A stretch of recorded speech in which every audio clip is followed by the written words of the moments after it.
So, stones are a small part of our practice, right? And sometimes I think we think, well, okay, they passed the stone, they left, they're not coming back. What else do I need to do for them, and why does it matter? But, in addition to the pain and nausea and vomiting and loss of work, patients with stones get a lot of exposure to radiation through repeat imaging. They can suffer anxiety, being concerned or worried, when's this stone going to move? Is it going to be during my daughter's wedding? Is it going to be while I'm on an airplane?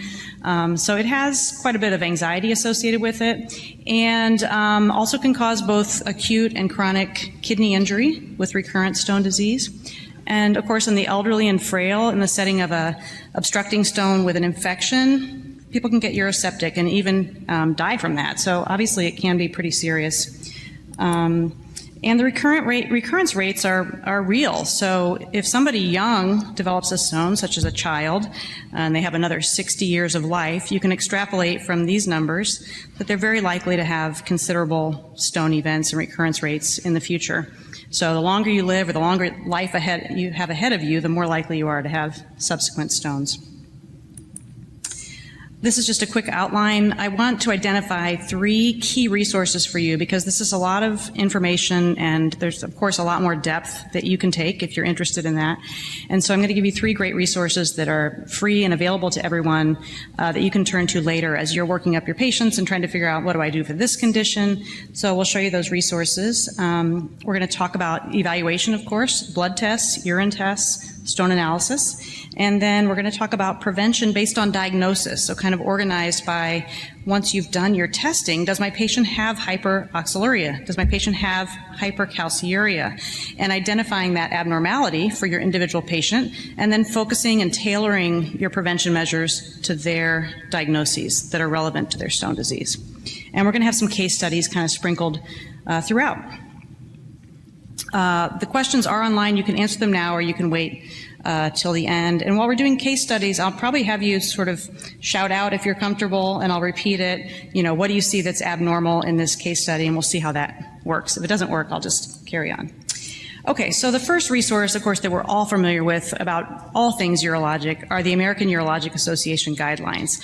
And the guidelines for metabolic stone disease were first published in 2014.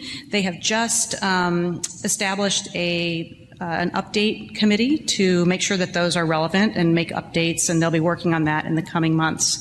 The way the guidelines work, for those of you who aren't familiar, is the AUA will assemble a panel of experts in that subspecialty of urology, and they evaluate current and past research, they evaluate the current recommendations, and they ensure that they're still valid. And they use the data to determine the strength of their recommendations. So if there's really good, high-quality data, and everyone agrees that it's really good, high-quality data, then they can assign a level A, or a high-quality data rating to that information. And so each guideline is associated with an A, B, or C rating, or something like a clinical principle, which is maybe something that the committee agreed upon that they believe is true in practice, but they don't actually have that good of an evidence for it. So you can kind of assess how strongly they're recommending this also with language that they're using, such as the provider should do this, the provider must do this. That language can also help you understand how strongly they feel about what they're proposing as a guideline. These are available free to anyone. You don't have to be a member. It's auanet.org, and of course all the guidelines are there. Regarding stones, there are 27 guidelines, and of course you can read the condensed version, which I'd recommend, or you can read the unabridged version, which is quite remarkable, and it's focused in 4 different areas: evaluation, diet, pharmacology, and follow-up studies. So I'm not going to read all these principles to you, but basically this is saying we should offer this to our patients. Patients should not come in, have a single stone event, and be like, okay, bye, good luck. You at minimum need to do some blood tests to make sure they don't have an underlying medical condition causing their stones or an underlying metabolic abnormality. Also helpful to check a urine for pH, just make sure they don't have some weird, like renal tubular acidosis. And then you should offer further evaluation to patients who are interested and motivated. Some patients will say no thank you, and that's fine. But the right time to capture a patient is like either when they're trying to pass the stone or when it's fresh in their minds, right? Because nobody forgets that kind of pain, honestly. But A second resource, in addition to the AUA guidelines, is what's commonly called the Stone Tree paper.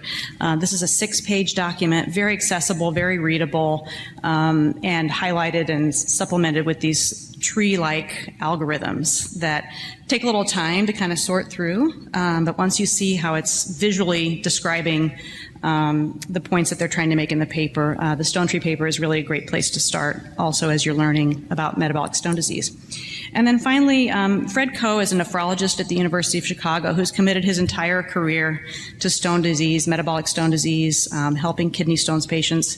And he has some really nice and easy to read articles that he's published on the University of Chicago website.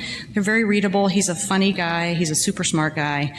He holds no punches. So also a really great place to just read a little more about particular topics. So I want to turn now to risk factors for urinary tract stone disease. First of all, there are social and family history risk factors, dehydration being a common one, and I'm pretty sure in Arizona, this is probably pretty common, right? It's hot, it's dry. And if you have a patient with occupation where they work on the interstates or something like that, you know, highway, or maybe in a job where they don't have access to the restroom, can't leave the assembly line, or I had a patient who was a sheriff in a rural area, right? She couldn't be stopping all the time to use the restroom. So occupational risks are real for these people. Family history of stones is relevant. Cystine stones are, of course, a hereditary stone disease that we're going to talk about very little. But calcium oxalate stones are the type of stones that tend to run in families. And we think that's through an inherited hypercalciuria for most of those people. Certainly, a social history matter is diet, and we're going to talk a lot about diet during this talk. You don't have to ask people, what they ate that day, but just generally speaking, do you eat out, or do you cook most of your own food? Do you use a lot of condiments like barbecue sauce and ketchup? Those have a lot of salt. Do you use canned soup? So just asking some general questions about the types of foods they eat can help identify, especially sodium indiscretion, you might say. And then supplements are potentially a risk factor for stones in excess. So at low levels, supplements probably have value for some people, but high doses of vitamin D, for example, super high doses of calcium, way above what most of us could even process, could be associated, but the evidence for that's not terribly strong. I want to mention some population trends. So currently in the world, humans have a 12, I don't know about cats and dogs, they have separate issues, but 12% lifetime risk in the world of having a stone. And you can see in the box on the left that the risk of a stone has increased if you look at the last 40 years. So in the 70s, the prevalence was 3.8%, and now it exceeds 10%. And as we'll see in the next slide, what has gone along with that? Well, significant changes in our diets and obesity, right? So obesity is an independent risk factor, and certainly we've seen our obesity rates, go up since the 70s. Further, in terms of diet, you can see this positive correlation with high calorie intake, high grain intake, and high meat intake. Also areas where we've changed over the last 40 years. Not as much of a correlation with fruit and vegetable intake. So if we take obesity and we remove all the other factors such as age, even diet, thiazide use, risk of stones increases with obesity no matter how you calculate it, by weight gain, by BMI, and by waist circumference. All those things are correlated with higher stone risk. The pale green bar is the healthy cohort, so that's a risk of 1, basically.